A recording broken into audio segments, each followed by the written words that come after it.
TVI செய்தி டொரண்டோவிலிருந்து VN Mathiyazhagan. வணக்கம். வடபகுதி தமிழ் மக்கள் தமது உரிமைகளுக்காக சாத்வீகமான ஜனநாயக ரீதியிலான போராட்டங்களை முன்னெடுக்க தயாராக உள்ளனர். அழிவுகளுக்கு பின்னரும் போராட்டங்களை முன்னெடுக்கும் மனோதிடம் வடபகுதி உடன்பிறப்புகளிடம் உள்ளது. இவ்வாறு ஜனநாயக மக்கள் முன்னணி தலைவர் மனோ கணேசன் தெரிவித்தார். யாழ்ப்பாணம் கிளிநொச்சி மாவட்ட மக்கள் சலுகைகளை நிராகரிக்கின்றார்கள். தமிழ் தேசிய அரசியல் அபிலாஷைகளை அடைவதிலும் அன்றாட வாழ்வாதார தேவைகளை பெற்றுக்கொள்வதிலும் அவர்கள் தாம் கொண்டுள்ள உரிமையில் தெளிவு உள்ளவர்களாக காணப்படுகின்றார்கள் என்றும் அவர் கூறினார். விலை உயர்வினால் பாதிக்கப்பட்டுள்ள யாழ் மக்களுக்கு அரசாங்கம் நிவாரணம் வழங்க வேண்டும் என இலங்கை தமிழரசு கட்சி கோரிக்கை விடுத்துள்ளது. எரிபொருள் விலை அதிகரிப்பு யாழ் குடாநாட்டு மக்களை மிக மோசமாக பாதித்திருப்பதாக கட்சியின் துணை செயலாளர் CVK சிவஞானம் எமது டிவிஐ நிருபரிடம் தெரிவித்தார். டீசல் 31 ரூபாவாலும் மண்ணெண்ணெய் மக்களுடைய அன்றாட பாவனைக்கு உரிய மண்ணெண்ணெய் 35 ரூபாவாலும் அதிகரித்தமை இலங்கை பூராவும் உள்ள மக்களை பாதிக்கிறது ஒரு புறம் இருக்க, யாழ்ப்பாண மக்களை மிகவும் தீவிரமாக இந்த அதிகரிப்பு பாதிக்கும்.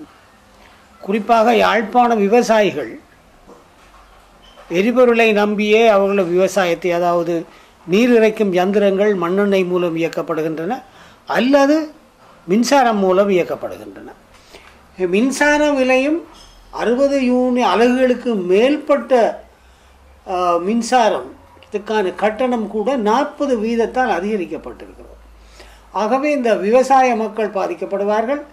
யாழ்ப்பாணம் ஏற்கனவே கொழும்பிலிருந்து தூரமாக இடமான இருப்பதனாலே ஏற்கனவே ஏனைய மாவட்டங்களிலும் பார்க்க கூடிய விலை கொடுத்து எல்லா பொருட்களையும் வாங்குகின்ற ஒரு பிரதேசமாக இருக்கின்ற யாழ்ப்பாணத்தில் இந்த அதிகரிப்பு இன்னும் சுமைகளை மக்கள் மீது சுமத்தி விவசாயிகளை மட்டுமல்ல, மீன்பிடித்துறையின் அவர்களுக்காக சில சலுகைகள் அறிவிக்கப்பட்ட பொழுதும் அது போதுமானதா என்பது தெளிவாக தெரியவில்லை.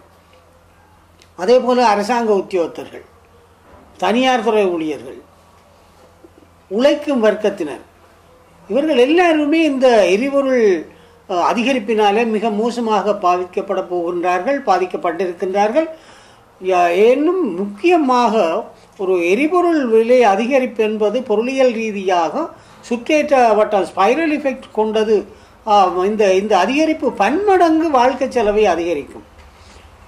ஆகவே ஒரு பெரிய அளவிலான தாக்கத்தை யாழ்ப்பாண மக்களுக்கு இது கொடுக்க போகின்றது.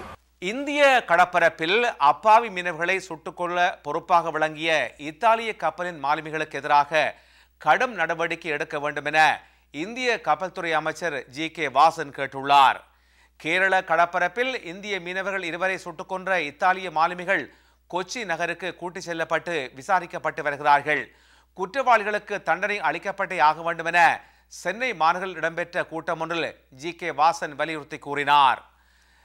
லிபியாவில் கேர்னல் மோமர் கடாஃபியை பதவியிலிருந்து விரட்ட நடந்த இரத்த களரிமிக்க 8 மாத கால போரில் மிகுந்த முக்கியத்துவம் பெற்று விளங்கிய மிஸ்ராட்டா நகரில் உள்ள மக்கள் முதல் தடவையாக ஜனநாயக அரசியலில் கால் பதித்திருக்கிறார்கள். அதன் உள்ளூராட்சி சபைக்கு 28 அங்கத்தினர்களை தெரிவு செய்வதற்கான தேர்தலில் மக்கள் இன்று வாக்களித்தனர். விரிவான செய்திகள் TVIயின் செய்தி அறிக்கையில் இடம்பெறும்.